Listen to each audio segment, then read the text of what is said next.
Сәлем қыздар, каналыма қош келдіңіздер. Бүгін сіздермен шакшука жасаймыз. Менің есімім Дана Мырзакулова, ал ендеше кірісейік. Ол үшін бізге қажетті өнімдер, яғни таңғы асқа тойымды тағамның түрі бұл.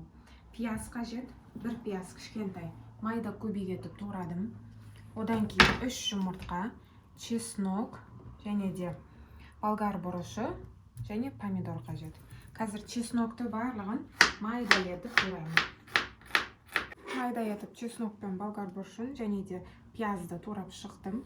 Енді помидорды алып теркадан өткіземіз. Яғни бізге томаты қажет болады. Теркадан алып өткіземіз. Қараңыздар. Тек томаты қажет, сырты қажет емес. Сковородкаға майды азғантай ғана қосасыздар. Одан кейін чеснокты барлығын бірден саламыз. Және де жақсылап араластырамыз. Жаңа помидорды теркадан өткіздік. Соны да қосамыз. Міне, жақсылап араластырамыз. 1-2 минуттай. Енді әр жеріне жұмыртқаны қосамыз. Міне.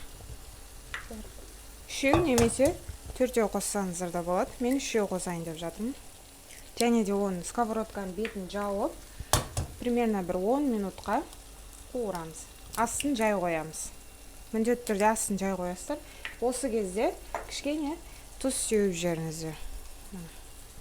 Все, осы сковородканың бетін жауып, оттың астын баяулатамын. Шакшукамыз қыздар біздің дайын. Міне қараңыздар.